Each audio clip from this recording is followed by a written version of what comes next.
Well, good evening, everybody. My name is Brian Weinstein, and this is Divided We Stand from Bridgeton, New Jersey. Unfortunately, my lighting is really off tonight, so I have to apologize. If you're unfamiliar with this channel, this is the Divided We Stand channel on YouTube. We are an unmonetized channel. We aren't looking for anything but your commiseration. We ask that you simply subscribe to our channel. All right, that's about as best as I can do right now. We also have a group page on Facebook. It's called appropriately enough, the Divided We Stand Facebook group page. And it is a private page, but if you request membership, as long as you're not a Trumper or going to cause any problems, you are certainly welcome to be a part of our page. So we really, really appreciate it. It's Sunday, and of course Dave is still on vacation in Jabip or wherever he is, but he'll be back, I'm sure. However, we do have a very special guest tonight, and he was our guest last week, but our guest was a former roommate of mine, great friend, very, very talented and educated human being, just a great person to have on. He was also the host of the Reality Report. We did that for 3 or 4 years, and you can find that on YouTube, on the iGenerals channel, if you're interested. So right now I'd like to introduce via Toledo, Ohio, it's Paul Maginley. Paul, how are you tonight? How you doing, Brian? Thanks for having me on again. Yeah, I think I'm doing okay. Dave, I was going to try and fill him, but I know where this talented comes from. What talent? No. See, Paul, Paul's very modest. Let me tell you, Paul is the most well-read. Well, this is the truth. Paul is the most well-read person I know, and that's the truth. And if so he now isn't, that I'm then with this talented tag, right. Anyway, I was looking through the news. We might as well start off with what we were talking about right before the show started. Sure. There was the Sure. bombing Right. by attempt by a 25-year-old in California. It was an in vitro fertilization clinic. He Guy Bartkus was his name. blew himself up in the attempt. He was trying to live stream it. Okay, and again, okay, I don't know what the knock against in vitro fertilization might be here, but certainly I think I'm more disturbed by the fact that he was trying to live stream it. Again, this is again as another example of the profound effect of social media on our youths, on our young people, in a deleterious way. Mm-hmm. And I don't know what they use, probably TikTok and Instagram and gosh knows what, but certainly via social media, people are get riled up, especially the naive, the vulnerable. I guess we can be happy he just got blown up. I mean, just get rid of this dude. What's the point of having him alive? But anyway, you were saying some thoughts about this. Yes, Brian. it's a very complicated situation, and ladies and gentlemen, if you're unfamiliar with what Paul and I did on the Head in the Box channel at the time, we did interview one of the most famous antinatalists, and that would be Amanda Sukanik of Chicago. And she's very much involved in antinatalism. I actually made a video about why I was an antinatalist. And we had her on for, I imagine, Paul, was around a couple of hours that we spoke with her. Great, great guest. But the problem is that apparently this guy, Bartkus, wrote a manifesto. And at the very least, he included the name of Emendum. And if you're familiar with Emendum, he's a very, very popular internet personality. He's a philosopher. Has very, very strong views. He is what's called an ethylist, which is a little bit different than an antinatalist. An antinatalist believes in the nonviolent reduction of population because as an natalist believe that there's a no-win situation with evolution, and that there's a lot more horror than happiness. And in Mendham is he takes a little bit farther. He'd like to apply that to animals too. He's not saying that we should push the red button. He's saying we should do it gracefully And he was mentioned in Guy Bartkus's manifesto, and that angered Mendham very much. He came on today. He had a very, very short 8-minute video, which is very short for him, and he quickly mentioned that he has no parts in this thing. He doesn't espouse violence in any way.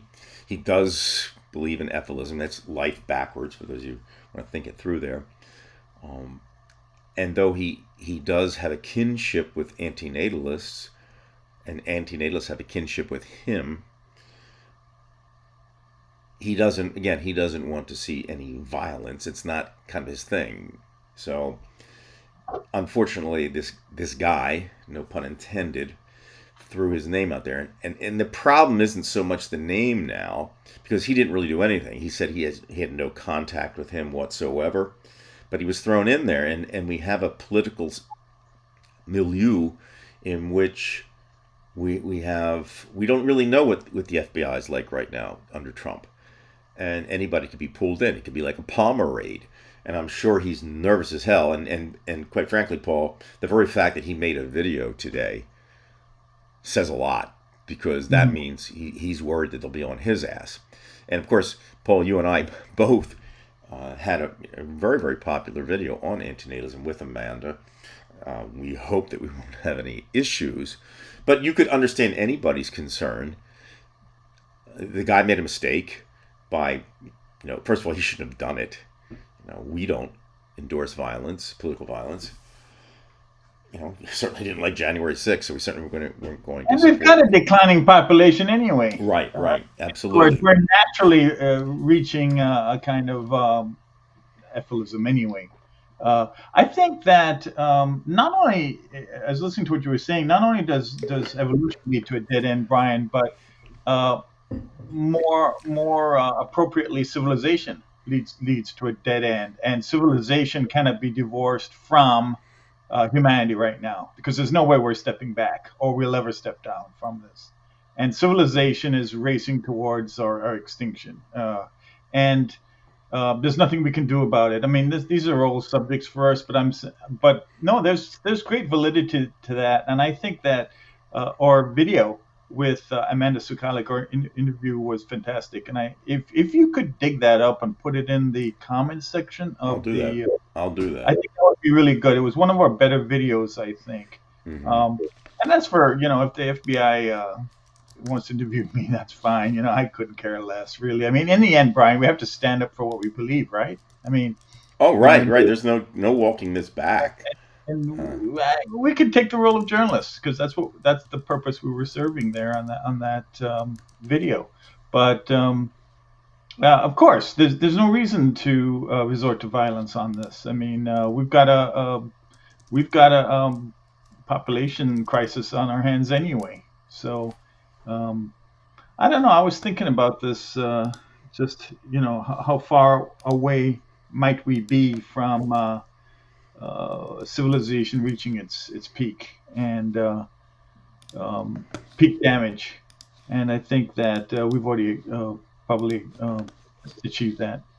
But of course, no one is defending this. But he was 25 years old, and again, he's highly attuned to social media. So I think that brings up another philosophical point as to the effects of social media on our kids, on our young people, and how it distorts, and really distorts and over magnifies. And I mean, antinatalism, there's a lot of truth to it, and he Absolutely. just took it. If you bend the truth far enough, it becomes a falsehood. And again, with the young and naive, such things can be done. But no, it was a horrible event. Thankfully, only I think 4 people were injured, something like that. I see. Actually, you know more than I do about it. I only know it as far as looking I at. got the latest.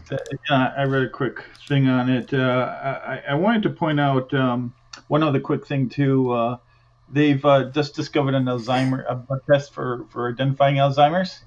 This has been approved by the FDA. I think it's 91% effective. Mm-hmm. So So if you get a positive, there's a 91% chance that um, it's probably accurate, and that would then lead to further testing. This is great news, really, to get. Um, we've all had, I'm sure, some members of our family who were victimized by Alzheimer's, and I think this is a fantastic. Finally, science doing something right, something beneficial as opposed to Hmm. just commercial, technology used for marketing and consumer use. Um, any- Anything else, Brian? Walmart. Oh, here's a good one. Walmart was uh, was requested by our Secretary. How do you pronounce his name, Brian? Besant, or how do you pronounce? Besant, I thought, but I could be wrong. See, Besant. I don't own a TV, so I read my Good for stuff. So you. That was my pronunciations may not that's a be. bonus on this show.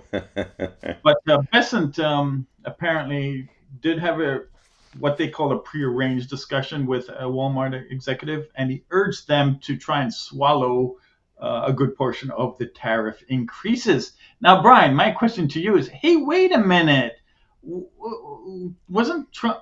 Wasn't it Trump who was telling us that it is the foreign countries that have to pay the tariffs? Why suddenly is his administration requesting Well, I that think he is. Walmart swallow some of the tariffs instead of passing them on, all of them on to us? So it's an I think admission, it's finally. because I have this app. It's called Goods Unite Us, and Walmart's one of the company. They mention which ones do where they do their donations, Yeah. and Walmart's one of the more democratic donators compared to Mm, many others. So I think this is targeted. again it's a political game he likes to play.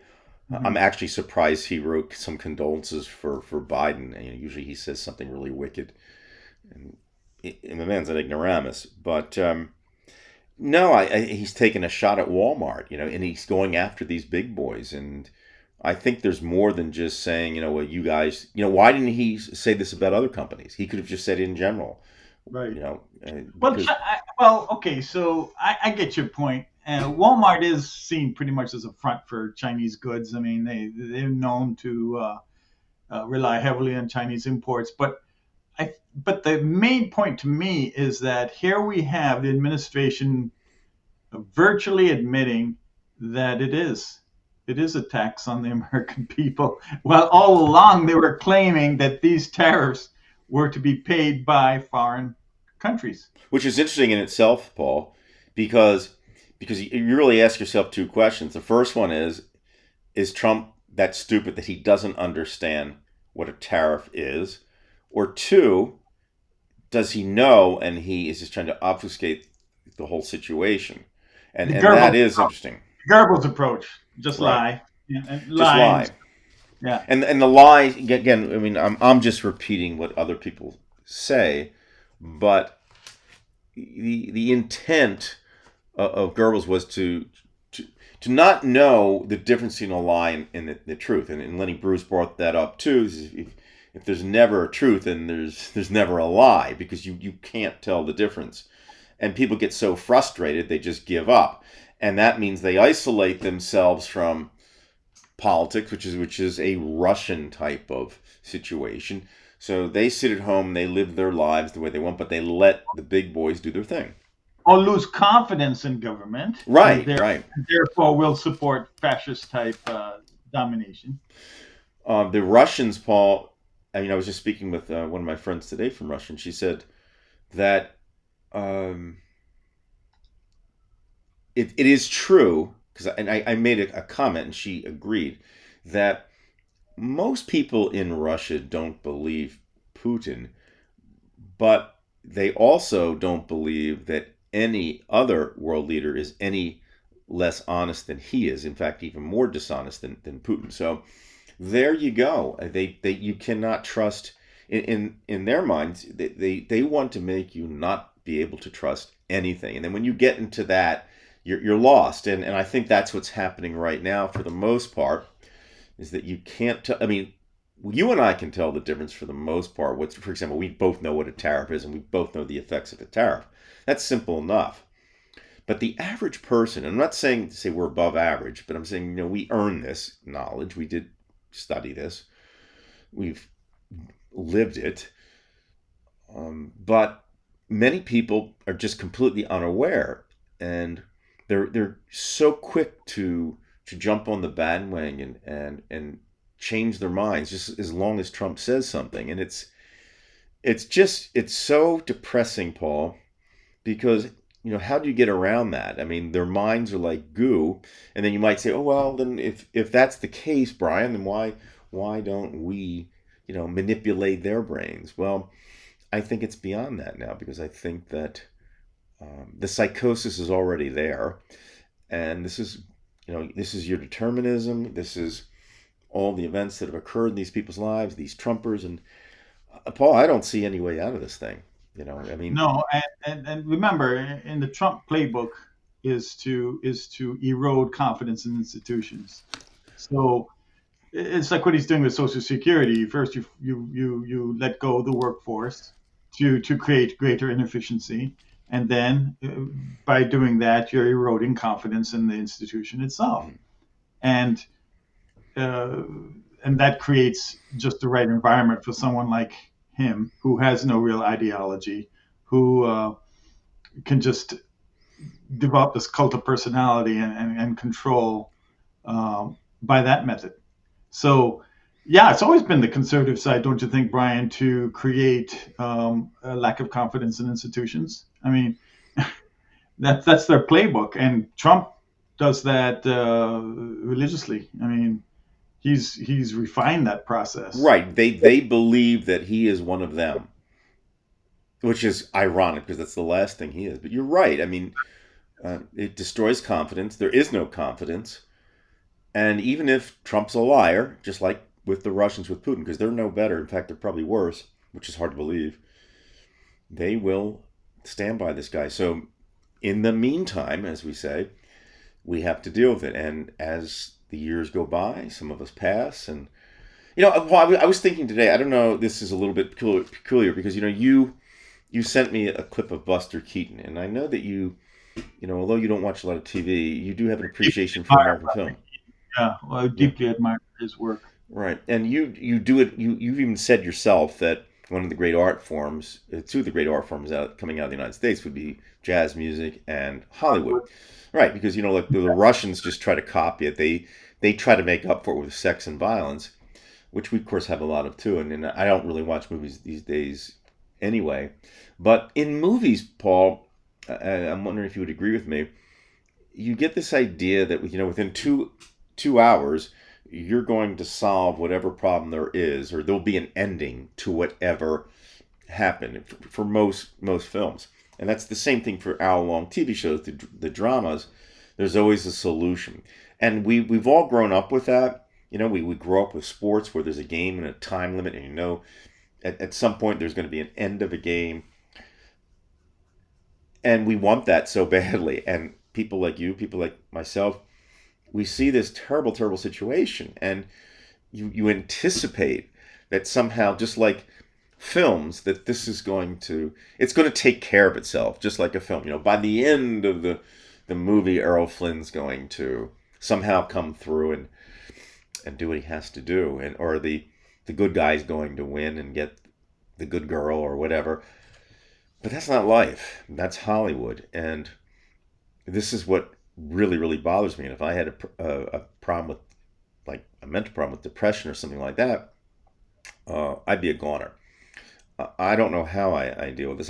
I suppose it's just I do have a certain mental stability, but I do not appreciate what's going on, and it bugs the hell out of me. And um, I kind of think that it probably bugs the hell out of everybody because there is this lack of resolution. What say you? Yeah, absolutely. I think I'm going back to the stability of American politics. The sad thing about losing confidence in politics, I can understand the average Russian or the average um, banana republic citizen. All they've seen was just one regime overturning another, and it's all ends up in corruption and same old, same old. But with America, we've had stable politics, we've had the system, we've had the Constitution, we've had stable economics policies. We've and all this is being eroded. And now Moody's, the last of the big three, has just downgraded U.S. debt now to Right. one. They're the last of the three to do it. They cited the national debt as the main reason, and along with fears that a coming tax cut will exacerbate this deficit. So there's a great fear of this tax cut that's coming. We're all expecting it for the wealthy. But the point is, Brian, that's really the true crime of Trump, that he has uh, dismantled the institutions, eroded confidence in our institutions, and therefore eroded confidence in what really made America stable. And now we're no different than a banana republic, or we're heading down that road. So I think that really is one of his biggest crimes, that he and his cohorts, his criminal cohorts, have all been working on. And I don't know. I find that despicable personally, and I don't know how we engender confidence again in America. I mean, the whole Constitution's under threat right now, starting from January 6th Right. to uh, trying to denature the courts, or emasculate them, trying to control who dominates the army. You just control the media. And All control the these electoral process in general. Absolutely. I mean, I think that. I mean, but we were aware of this, weren't we? I mean, before you got elected, wasn't this the great fear? I mean, It that was the great fear, but as always, a lot of people always wait for somebody to solve it. That somehow that this would have been solved. I actually thought that she was going to win. me Of course, that too. didn't happen. But I don't know, Paul. It's a great question that one has to ask oneself. We kind of knew this was happening. You and I had even discussed the fact that there was a slow moving coup, starting in 2016. You were the one that first to mention that. Right, right. But Paul, perhaps it's just Trump is just a mirror of society, and it kind of caught up with itself. Perhaps that it was really always there. You've known people. I know you've known people personally. On Facebook over the years. I haven't been in contact with your page of late in terms of the people in there. But in northwestern Ohio, for those of you who are unfamiliar with the area, District 27, Wood County, very very conservative area, and these are just they're hell bent against liberals. And I mean, because this is not just I don't want to pick on Wood County in Ohio, but the mentality of these people was always there. It was always there. You can even look back as far as the 1930s with Charles Lindbergh. There was the America First. They were always there. But now Trump creates the conduit for them to express themselves without fear that they're going to be stigmatized for having that type of opinion. And the answer for everything is, well, this person is just woke or something like that. And so they're demonizing us. I've seen our former roommate actually posted something recently. I won't mention his name, a friend of ours. And he posted something that I would post from my point of view. He said, tired, there's no, I'm going to just paraphrase because I can't remember the exact wording, but he said something to the effect, I'm not going to waste my time speaking with the woke liberals because there's no way that you can convince them otherwise. Yeah, I mean, that's what they think, and that's of course what we think about them. But there's really a big difference, Paul, and that is, it's this lack of logic and increased emotion Just to try to make an analogy, we are the 2 + 2 = 4, and they are 2 Yeah, + 2 = baboon. I mean, it's just different. what portfolio of facts are you bringing to the table here? I mean, we're bringing a portfolio of facts to the table, and they're bringing all this wild conspiracy BS theories Right. and Goebbels type truths. It's very hard to battle this, basically. But I mean, could is there any precedent to this, that we've had a president who is powerful basically because of a cult of personality type of? I mean, can you think historically, have we had anybody like that in the past that could even approach this? Maybe Teddy Well, I mean, Roosevelt. you could look, not as a president, of course, but you could look at Huey Long, the populists out there, and he got himself in trouble. But Bryant, I guess. William James Bryant. Well, that's going way back. But I think, Paul, this is a precedent in itself. Yeah, I think so too. I'm not a psychologist, and I wrote this on Substack. I mean, I don't know what his problem is, but he has one, and I would think that any psychologist could probably look at somebody like him and do a study and say, this man has many issues. First of all, he lies all of the time. All the time. And he even lies about himself. Look, he had to suture his head together to. Like midstream, Brian. While being interviewed, they'll catch him in a line, and he'll just come up with another one. I mean, he'll weave one right in front of you. Right. Something else on that. And it goes back to, as I've mentioned before, Paul had suggested that, I read Gore Vidal. I have been reading the United States, this compilation of essays, and you're right, Paul. He's a tremendous essayist. Just, for what it's worth, I just want to say, it's an easy read. You have to get through some of the vocabulary, but he's really, but his attention to detail, political detail, is just amazing. But he kind of knew this country and what it was capable, in a negative way, of being, and this is the extension of it. We finally hit pay dirt. He would have been an insider to some extent, right? I mean, right, absolutely. His grandfather. He had an intricate knowledge right. of how American government worked. Right, and he infuriated the right. He infuriated William F. Buckley, and although Buckley would always have him on, so I think he respected him too. Yeah, although that one. Yeah, the famous confrontation. ABC News, was it Howard K. Smith? I don't know how he was able to kind of calm them down. But Buckley did apologize for calling him a queer, which he should have apologized.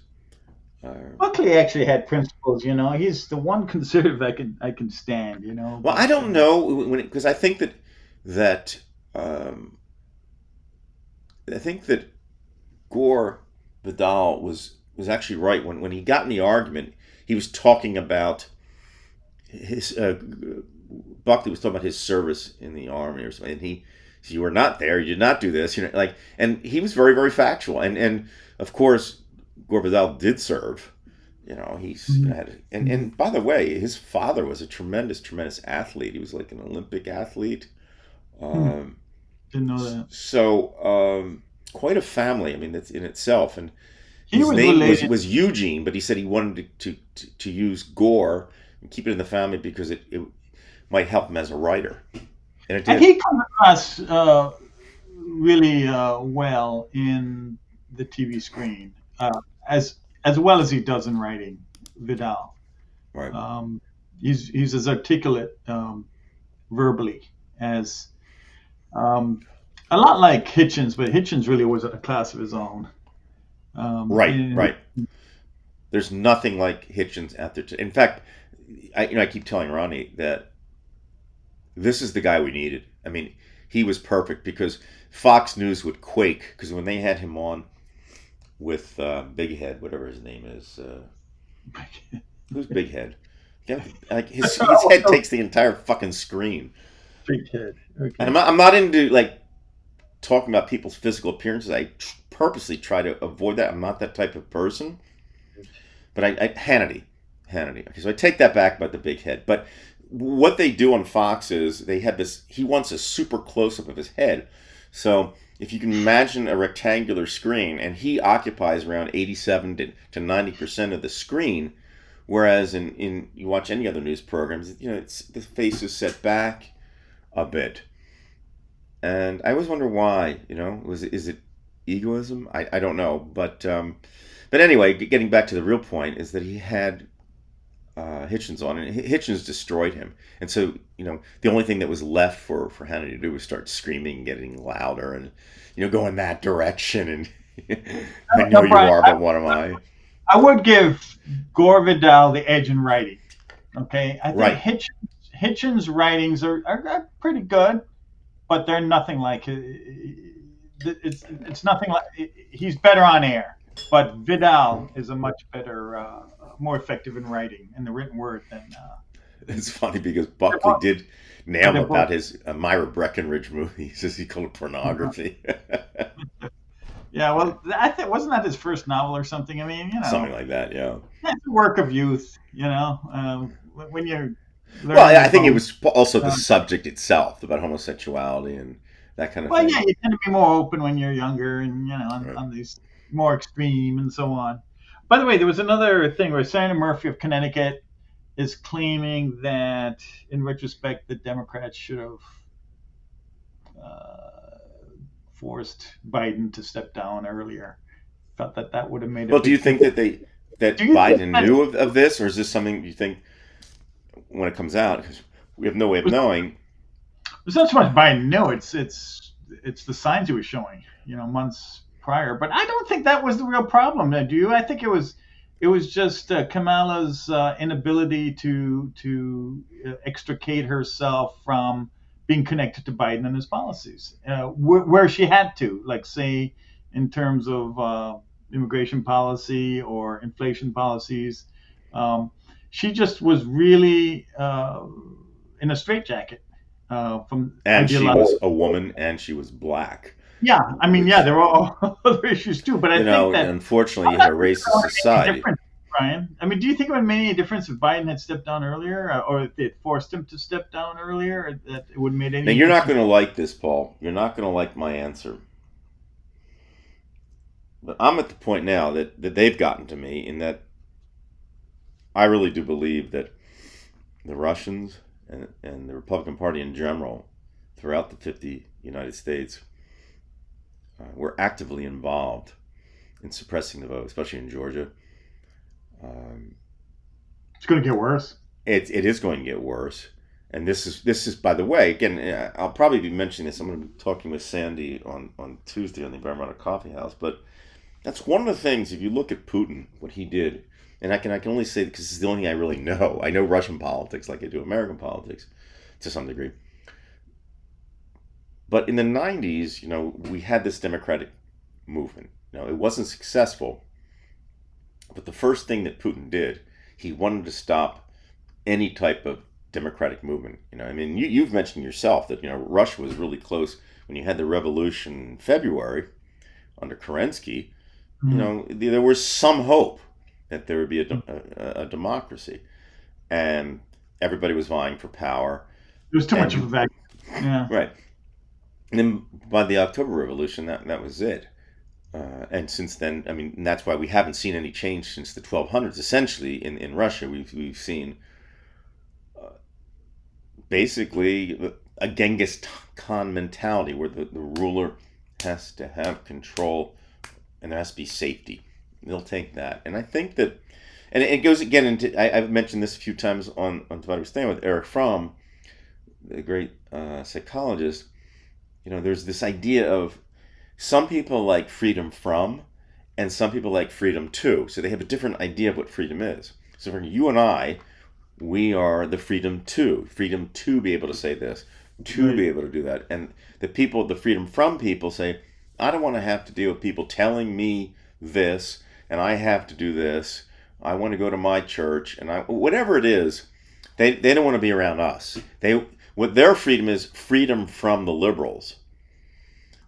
And so, in other words, they're going to make our lives hell, and they are. This is essentially what has happened, and this is why I think they're so happy, Paul. They don't care about the inflation. What they do care about is that they got what they wanted.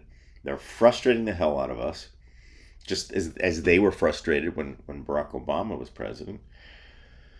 But theirs is built on the foundation of racism and the foundation of They'll ignorance. deny it. They'll deny it, but I mean, and then now they're pushing for Chauvin's release from prison, right? I mean, Derek Chauvin, the police Right. officer, Oh, yeah. Well, he shouldn't be released, but he was instrumental in right.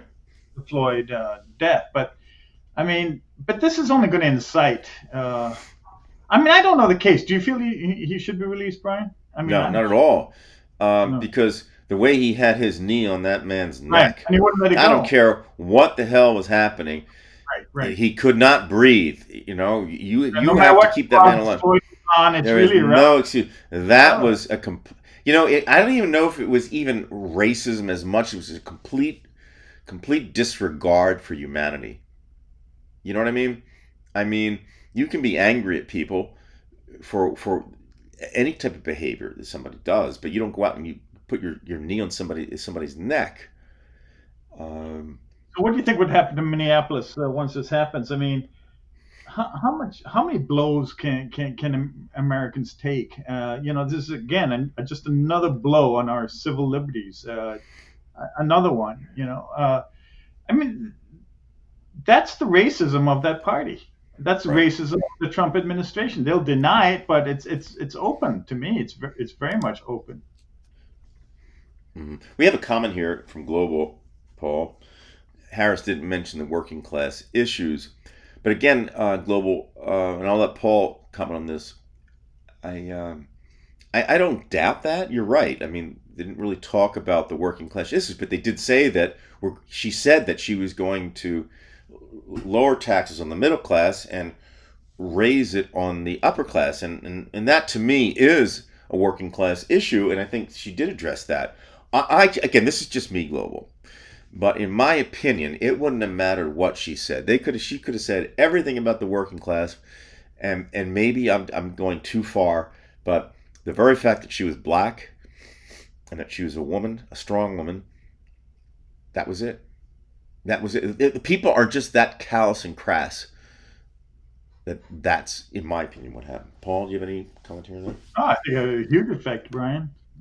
That was probably the predominant effect. No, I think that by proxy, I think she had mentioned the working class issues because Biden was so strong on those issues. With the attacking the student loan problems. It's behind I the mean, unions. look at Yeah, how young people. Yeah, behind the unions. I mean, look at our young people today. They start off with six-figure student loan debt. They can't afford a home. I mean, my God, what have we done to our young? I know we've talked about this endlessly on our videos, but them in a fascist manner, such as this 25-year-old that just did the damage that he did in the in vitro fertilization clinic. But yeah. I don't know. By the way, That, this goes back to. I'm sorry for interrupting, Paul, but I'll forget this if I don't mention it. please. And Paul, you were instrumental again. You notice I've been reading because I was flesh with Edward Dahlgren, but he said something interesting. And I mentioned this in my video about antinatalism because I am an antinatalist. I don't see the use right now of populating the planet the way things are going, but I know that there can be nothing to be done about it. I certainly would not force them. But Dahlberg said, "Who was not born out of lust?" And so as long as you have that, it's just going to continue. This is just the nature of evolution, and it's unstoppable. The best you can do is to just try to clean up the mess. But for people who try to, because they believe they're right, they're going to take violent means. In fact, it does us a great harm because the decent people who do believe in depopulation, they. Well, you can't have They're dangerous. depopulation and still have society. You can't because who looks after the elderly? You can't. Right. You can't have 2-to-1 ratio of workers to retirees. You just can't. So, in other words, our expiration dates stamped right on civilization. Right.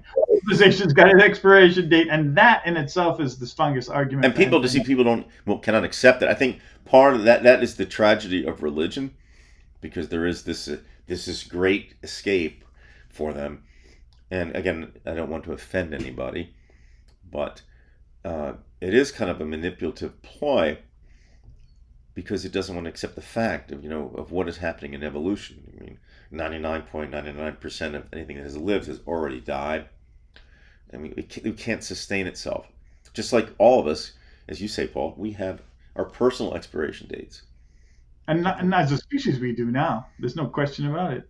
Now, what about technology? People use that as an escape too, seeing it as a savior. Panacea. Yeah, savior. And it's bullshit. It's not. I mean, what do you think? Now they're talking about AI. What do you think? Like a super Alexa is going to save us? I mean, I mean, the AI that the consumer will see will be a bullshit Alexa. I mean, that's what Alexa is. It's bullshit. It's pure bullshit that cripples us even more than we were before, because we can't even think anymore. We have to rely on it. We gotta look up every street. We have no real overall anything. I mean, it's really amazing, and because by the time technology hits the consumer level, it's just garbage. It's garbage stuff that just impairs us. That's all it does. God, I'm so anti-technology, Brian. Don't get me started. Well, it's fascinating, because it is going to. I mean, and I don't want to get into this sordid conversation, but you and I also did an interview with Hambone, who was seriously injured by I don't know if you heard about that, Paul. He fell off a roof, and he was seriously injured. But we were bringing up technology, and I said something to the effect that, if human beings, especially men, if they will have robots that will take care of, your carnal needs, what will it do? I don't say for the institution of marriage, but if something looks similar, almost exactly like the real thing, and they can program it a certain way, we've got some real dangers there. I mean, I know it seems unrealistic right now to even think that. It's almost absurd, but if you ask anybody during World War I if horses would never be again part of, war and conflict, they think you're crazy. But this is where it's taking us, and I guess technology is a neutral, but just the nature of, look at the Trumps of the world. It's used in the wrong way. I mean, you cannot. I'm kind of laughing. Go ahead, Paul. Go ahead. I'm kind of laughing here because processed foods has already taken away the carnal urge. And what is processed foods? It's technology. Right, because it's not even food, quite frankly.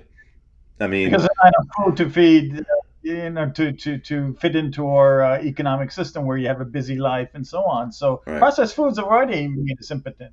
And by the way, most of the students I know, Paul, they don't even understand what processed foods are. They like, if you said whole foods and you said processed foods, they wouldn't know the difference. And it's this misunderstanding. And then, a lot of young people, I'm sure across the country, say, well, my metabolism's fine and I'm not gaining weight. But, our metabolism does slow over time, and it will happen to them, and you get all these visceral fats. It's not carcinogens, too. I mean, that's the thing. It's long-term damage, Brian. Right. It's frightening.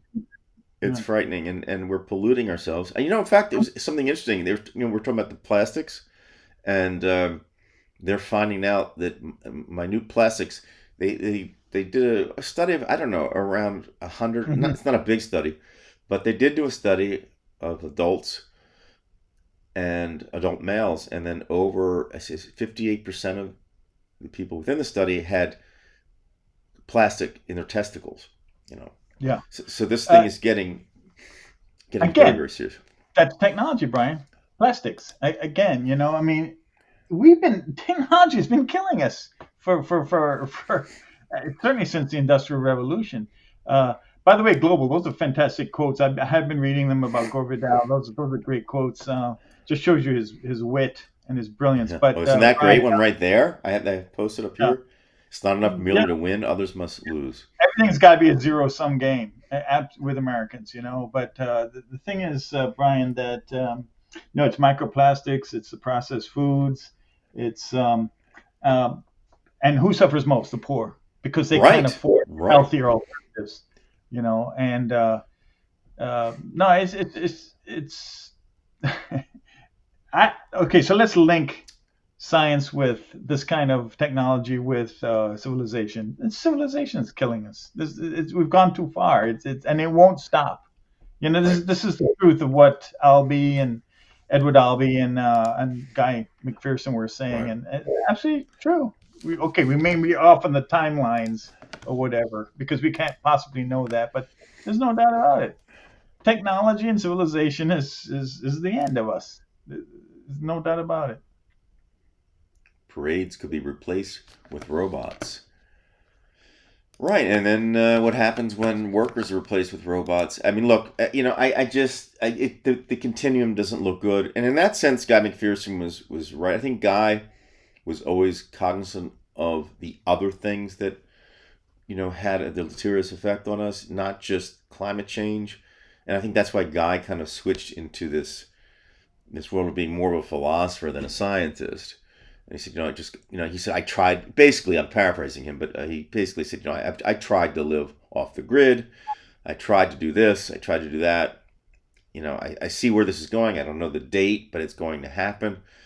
You see the continuum. And I think we have to be mature about things. It's really tough, too, because it's not a good ending. It's akin to, you're on a team, you expect to win, but it's getting close to the fourth quarter, and then you realize it ain't gonna happen here, and then and I think, Paul, maybe you will agree with me on this, is that as we get older, I think people start to doubt their immortality, whether they're religious or not, and that's why you start seeing behavioral changes with a lot of people our age as they age, because they see that this may not last here, and I may not get to the promised land, so to speak, and Mm-hmm.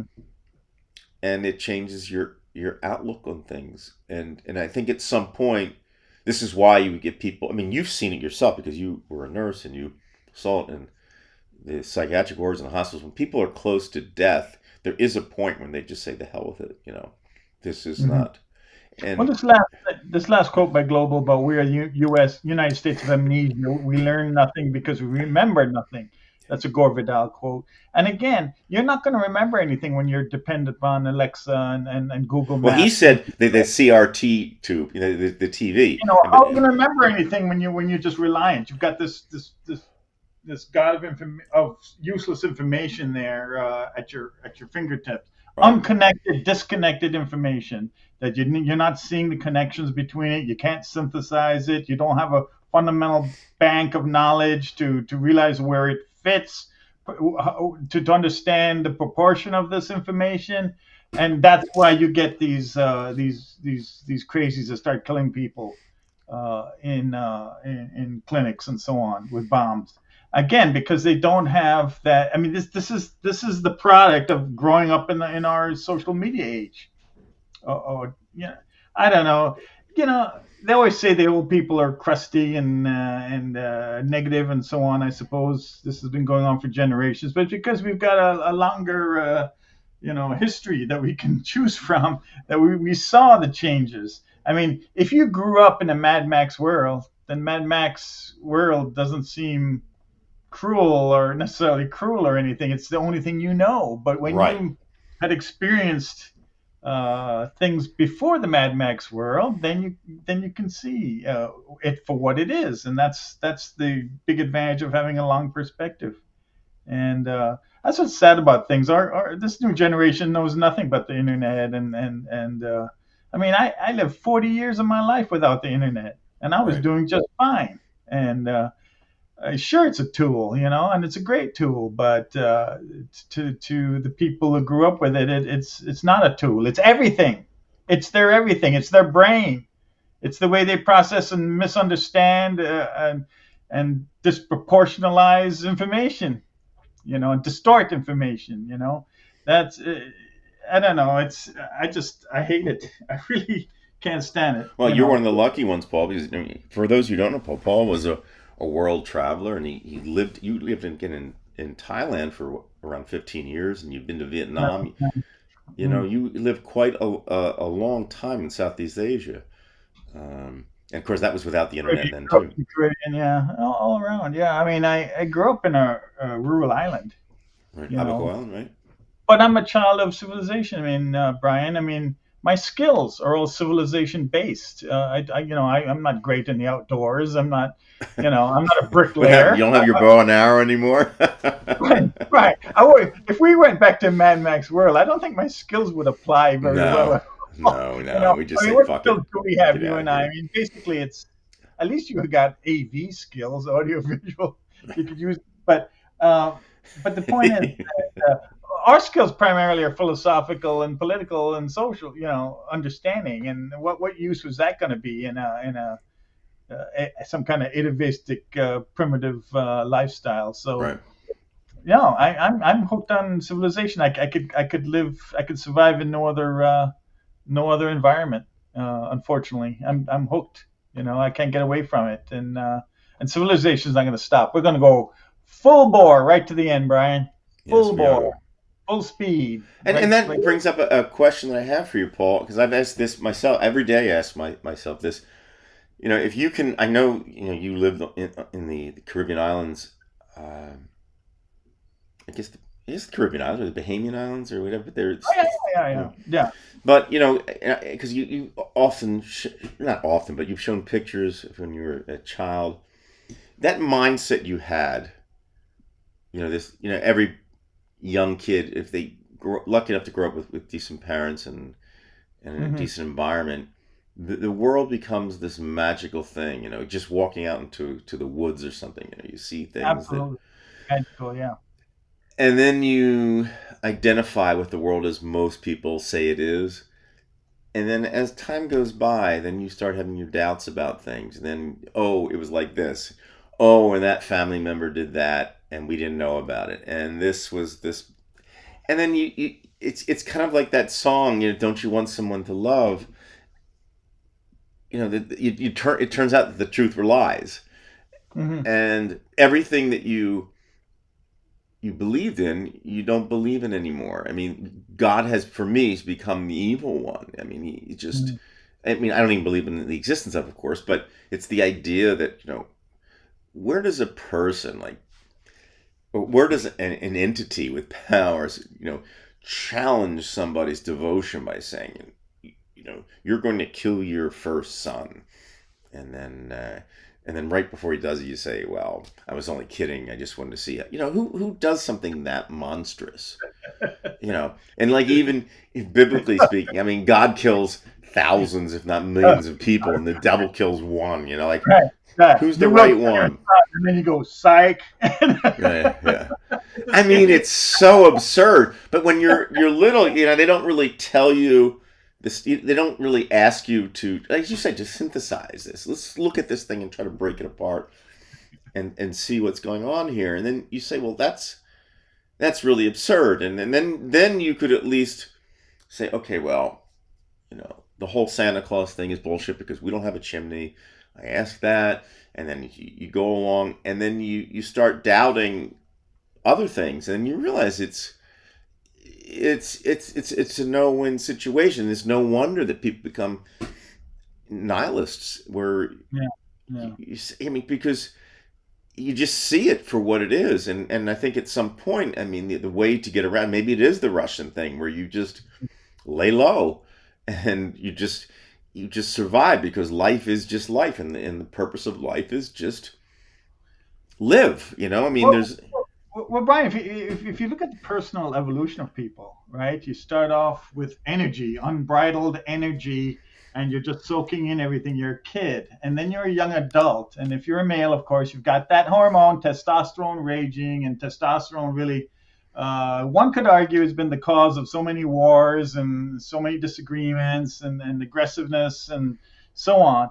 But anyway, it's achieve, achieve, achieve, and then you go into middle age, and the emptiness starts coming in, and then finally, when you're in older age, you realize that nothing ever really was achieved. And so it's a natural cycle of the human being, that all the belief starts early on, and then at the end, it's the realization that no, just like we have expiration dates, we're absolutely programmed for failure. You know, and Global puts this quote here, another quote apropos to what we're talking about by Vidal. Miss Rand, I assume Ayn Rand, he's talking about, now tells us what we have thought was right is really wrong. The lesson we should have read, one for one and none for all. Then Gary mentioned this. Vidal's brilliant. Gary said to me, why bring God in? Why bring God into it, Gary? Because that's initially the first lie that we're all told. I mean, even if there is a God, a benevolent God, I think, is the lie. Is that what you mean, Brian? Yes. That God is benevolent. Is that what you mean? Yes. Yes. Lie? Yeah. It's as I said, it's a violent God. It makes no sense. Mm-hmm. So even if there would be a God, I mean, it's a lie in that we're it's just even with the New Testament. I don't want to make this a religious discussion, but like if you really look at some of the things that are said, like I believe it was even Jesus said something to the effect, the poor will be with us always. I mean, what hero of the poor is going to capitulate and say, well, they'll be with us always?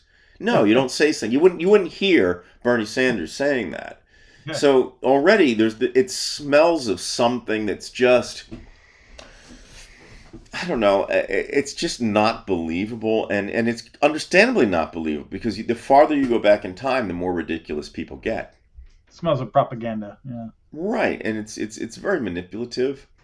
Well, you asked me about my island upbringing, and in the Bahamas, I grew up by the sea, so the face of God to me was the ocean. And the ocean didn't lie. One day the ocean rages, and the next day it smiles on you, and it's calm and it's beautiful. Right. And the next day it's dark and cloudy. And you saw that.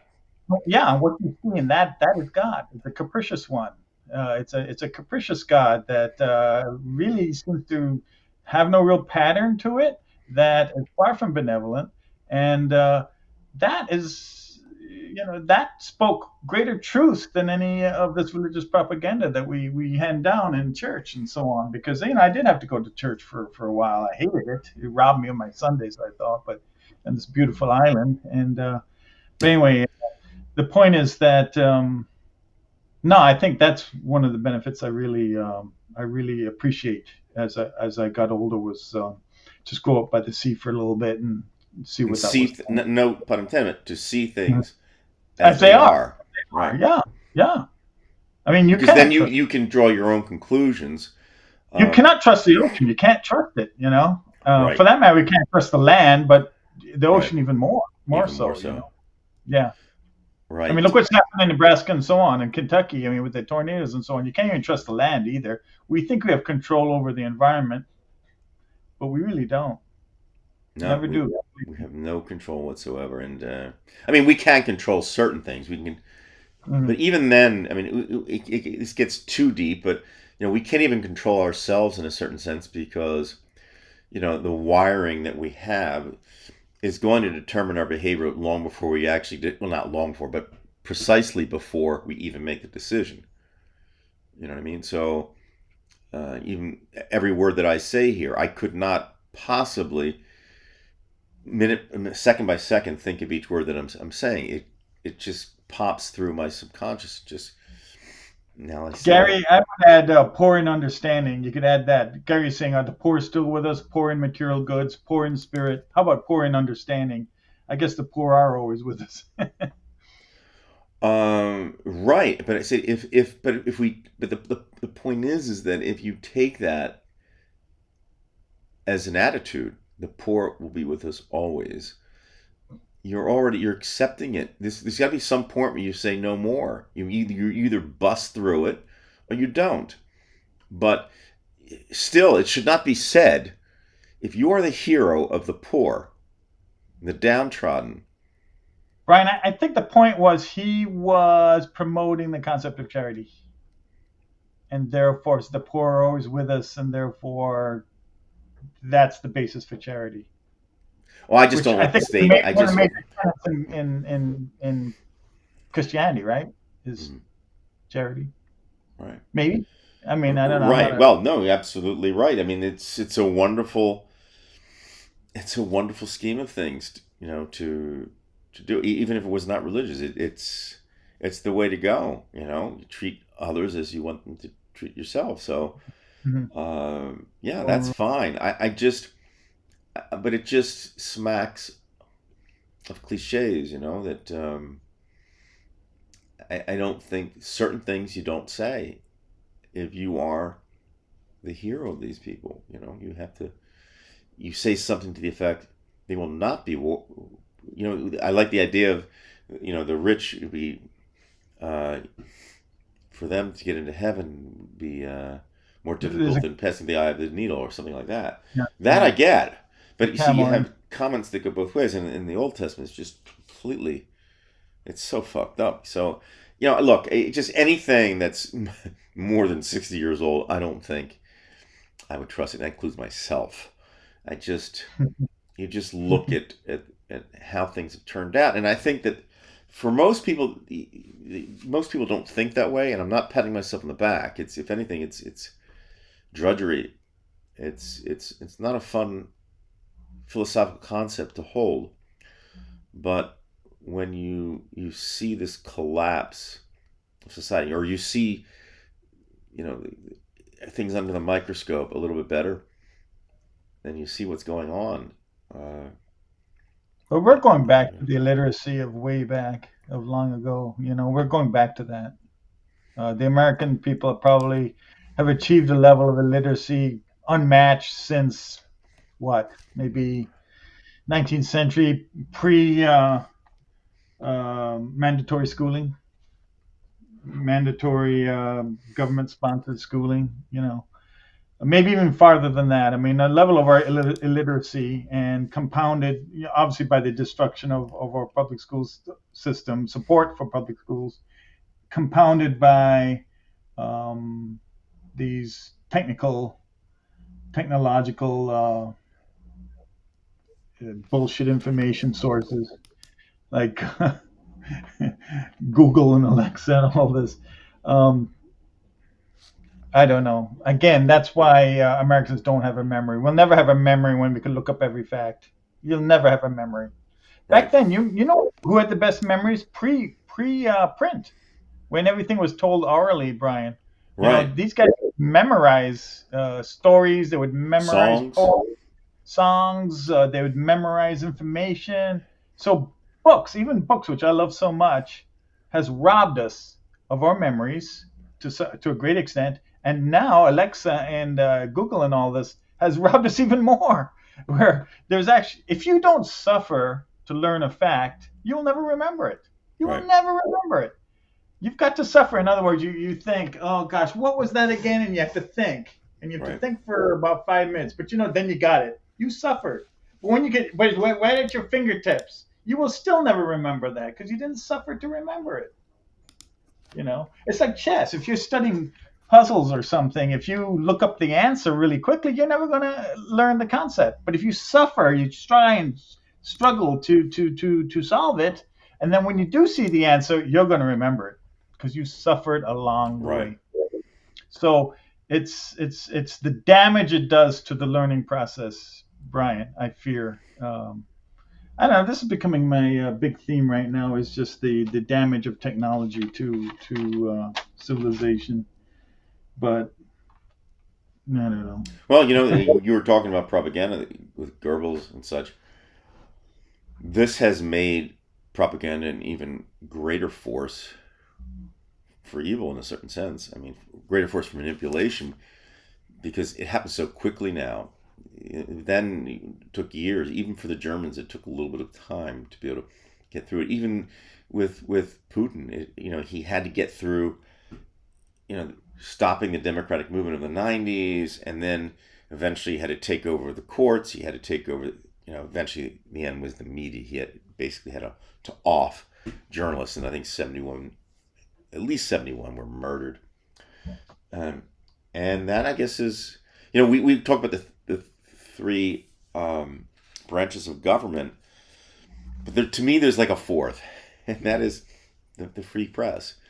And, when Trump tries to take that away, then that's it. Because I think the press has been better at combating lies than the Senate, the Congress, or anybody in politics to be able to do. I mean, they're the press. When you go back to Edward R. Murrow. I'd love to add journalism and the press as one of the great American contributions, but it wouldn't be accurate because the British were doing it before. Right. But certainly, they use satire in cartoons. Yeah, that was part of our greatness was journalism. Brian, what's going to happen in Ukraine? What do you think is going to happen in that? What's the end game you see there? Well, there could be, number one, Europe could just bond together and say, we're going to keep fueling the Ukrainian army, and that can hold them off for indefinitely. Hold them off for a while, and then they could put more sanctions on Russia. The problem is us. It seems like we're bailing out. Trump I don't think wants a trilateral world, and he wants to be the head of our third. I don't think he gives a shit about it. He doesn't give a shit about a lot of things. A lot of people think he's for this or he's for this country or that. He's not. He's for himself, and that's what a narcissist does. So Ukraine is in bad shape. It's a shame because I think Biden was doing the right thing, and without Biden, they would have been gone. But Brian, under Trump, I think we won't support him. I mean, maybe No, I agree with you. I don't think we. I mean, I don't see Trump supporting them unless somehow he had a problem with Putin and he was going to get something out of Ukraine. It's obvious right now that Trump is banking on Saudi Arabia and the Saudis, that section of the world. That's where the money is. Yeah, he's just out for individual deals. I mean, he brought all his exactly, money, and that's the problem. And they're the ones with the money. They're the ones with the real money, and because oil is still the blood of modern manufacturing. So there's a coincidence once there. Look the plane that they gave him, and I fully somebody said today they were on the phone with Ronnie and they said do you actually think that Congress is going to let him do that? And I said, yes, I actually think they're going to do that. Why wouldn't they? They're going to do anything they fucking want. Right now, Congress isn't doing anything. Right. I mean, I'm waiting for that to grow. The fealty is just incredible. So, okay, Europe increases its defense spending, and they're able to stalemate them. And wouldn't time be in Ukraine's hands in the sense that Putin's doesn't he have cancer or maybe greater time for internal dissent to finally topple him? I mean, it wouldn't matter, Paul, because there's always going to be somebody just like him moving up. I think the best bet is that the Russians, because they are getting tired of the war. And at some point, there'll be that Vietnam effect if you can't win. I mean, it's just the whole thing about Russian patriotism, Russian nationalism. How is it that a country of that size cannot defeat a small country like Ukraine? And, of course, Putin will always say we're not really at war with Ukraine. We're at war with the West. So, again, there's more propaganda. Yeah, the West is helping out. But the Russian army has failed miserably, and now this is why they're going to use the intercontinental ballistic missile. I think today they said they're going to fire one. Paul, this is it's a bad way for our lives to end, Paul, to be honest with you. I don't think you or I, all the conversations we had in our 20s. How do these missiles expedite the demise of Ukraine other than just killing people? Because what they want to do is just make Ukraine pay, and so that there's nothing in the end. And it's psychological warfare because when you have an intercontinental ballistic missile, the speed of it's so great. But Ukraine won't give up, and we know it. And nor should they. They They should won't. not give up, and they're paying the price. But it's insulting for a traitor like Trump and Jeff Andrew, my congressman, to support Russia. Um, and again, the Trumpers are supporting Russia, and they support Russia because they consider it a white country. So again, there's that racism there. I'm, I'm still kind of laughing at that what I call the grifter tour. I mean, Trump and his business associates made the grifter circuit in Saudi Arabia and Qatar and now UAE.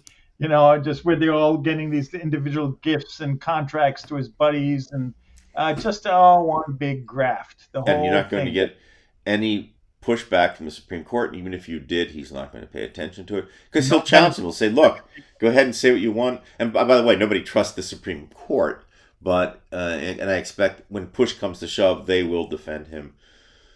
Uh, you it's say a that, but it's a so far nightmare. they've been the only Brian. They have been the only stumbling block to Trump getting his way. Has been the courts. I mean, so far they've been doing more than the Congress has done. Congress hasn't done shit. Well, but they haven't.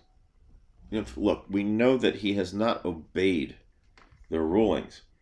So But at least it's they're up to the trying. Chief Justice to come out and say, now, I know he said one thing, but they got to come out every day and say, you will follow these court Right, orders.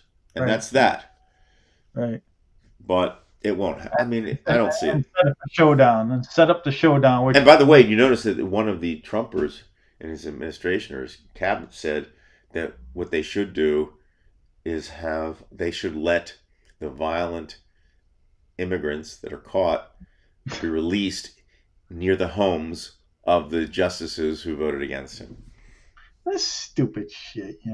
Well, that's trying to intimidate. It's just the bully in him. And this is what they're going to do. They're going to try to terrify people, and they're Well, the doing it. suspension, well, the suspension of habeas corpus now is getting even deeper. Right. Now they're talking about any suspected pedophile. They're going to go Right, charging and him. they'll say, well, they'll make an One after the accusation, other. I mean, semantics. they figure they'll get support for something like that. Right. But once you violate the law, violate the rights like that, it's a slippery slope. It is, Paul, and it's very, very depressing. But Paul, by the way, I do have to end the show in a minute or two here, but Yeah, fine. I greatly appreciate you coming on again, and we'll have to have you on again and again and Yeah, again. I wish we could have commented more on what the Maybe we ought audience to would. do a reality report, on the other channel. We haven't done that because we do have still not quite 1,000 subscribers anymore, but we do have quite a few people that used to watch our show, the reality report. We'll do that again a little bit, and those of you who are watching here, you might want to check it out. Also, I'll be on Tuesday night on Environmental Coffee House. If anybody's going to be watching that, It's not check too that out. trouble, but if it's not too much trouble, if you could put the link to that Amanda I did. interview. I I put thought it in that was there. a great I show did you put it did. in. I thought it I was think the a great second show. one that I put in is the link. Yeah, that So was a great show. I thought one of yeah, our we best. had a lot of views, and she was a great guest. She really impressed me. I'm sure she is shitting bricks right now because she's I think Amanda's a very brave woman. I don't know. yeah she She's very brave. At some point you gotta stand up for what you believe in, Brian. and she really appreciated our interview, which was really nice too. So it was a great night as I remember it. That's one of the it's not all of our interviews Okay. necessarily worked. You know what I mean? But hers was really, really good. I mean, it was just most of ours were good actually. I think that for the most part, our Guy McPherson interviews were good. I Mm-hmm. think Guy Yeah, just we had a conflict with Guy about deleting comments and all that kind of stuff. But other than that, they were good. The Peter Wadham's interview was very short, but that was a good interview. I still remember what Amanda said. She said the rights of the unborn represent the last frontier of human rights. I thought that was great. Great Hmm. line. She was brilliant. I Yeah. really respect Amanda. Well, she's made a life out of it. It's her profession.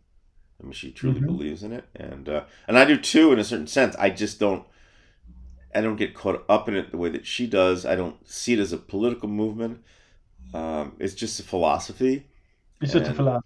Hmm. I said this before, is that it's not going to change anything. Mm-mm. They're powerful drives. We all have to. Well, most of us deal with it, and I just don't see it happening. And but I get it. It's you cannot be a baby machine without contemplating the harm that could come about. We don't know, and you better be damn sure if you're going to bring somebody, especially now, onto this planet. Absolutely. You know, you are responsible. It's like people with their dogs. They want a puppy and they'll just chain it out to the goddamn tree or put it in a crate.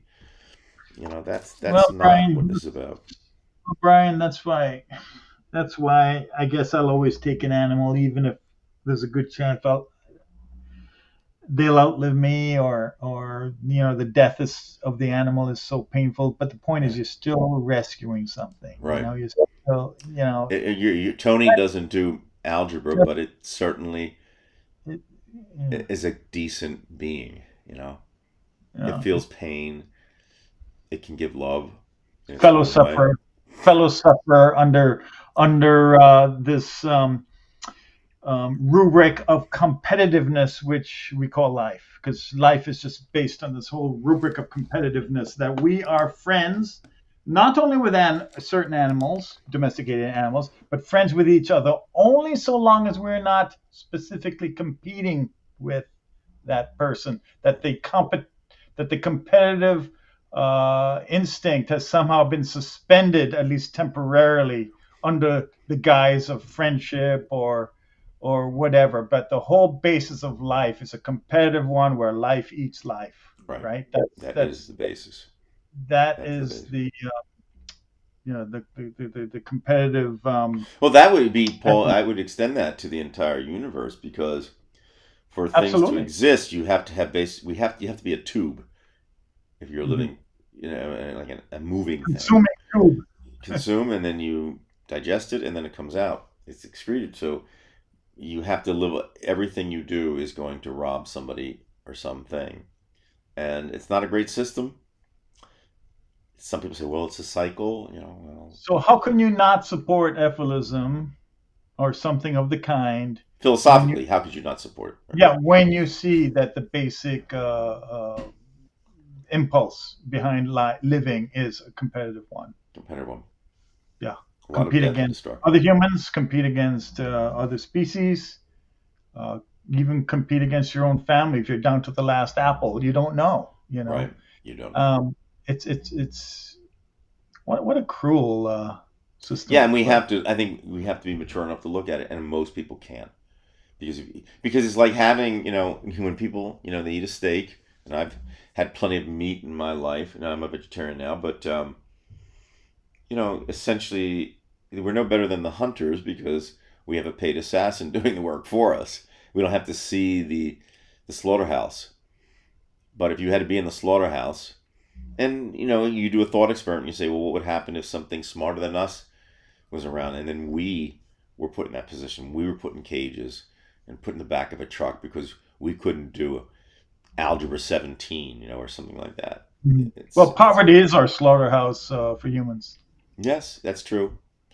Um, That is and our if you aren't prepared for it, for life, you will suffer more than the rest of it. So that's a very, very dark topic, but we try to be honest. And that's what we did, by the way, when we had our shows. We in the end, we wanted the reality of things. And But Brian, I have to refine that.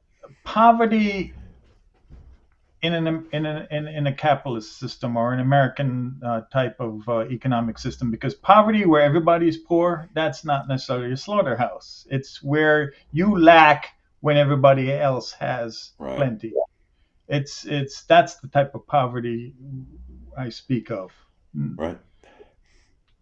not a And generalized. and that other side, they are not going to give it up. They're not going to give it up. It's Nope. shit. So, Paul, listen, I'm going to have to sign off tonight. Thank you again. It's always wonderful to speak with you. I really mean that, and I really appreciate you Likewise. coming on. Like- All right, ladies and gentlemen, this is Brian Weinstein signing off with Paul Maginley from Toledo, Ohio. We hope that you'll join us next time. And remember, Tuesday night, 9 o'clock, Environmental Coffee House. I'll be on there talking about Russia. And, Veg, just to answer your question, we'll never know how many troops, at least Putin will never give the answer to that. I mean, we could say 200,000 troops are dead. Um, You'll never know because they lie just like Trump does. So, all right, I had a, Paul. but yeah, it was more than that. It was, Uh, yeah. could be a million. Who knows? But we'll Well, never actually know. casualties are Casualties will be probably, higher, right? You would imagine yeah, there'd be yeah, because of the injuries. But just yeah. just know this that Vladimir Putin does not care. Okay, that's the Russian military mentality. In fact, they'll shoot their own if they don't keep going forward. Stalin did it, and Hmm. that's But it's well in the hundred thousands as far as yes, killed. I would imagine they won't Well admit in. it, but yes, they will I not had a admit that. figure from The Economist. I don't remember what it was. Yeah. Yeah, it's hard to tell because they say Russia's not very honest about those figures. So one day maybe, but not now. All right, Paul, we'll see you. Have a wonderful night, and the rest of you, thanks for joining. Thanks for commenting. Couldn't get to all the comments, but thank you, thank you, Thank thank you. you. See you, Paul.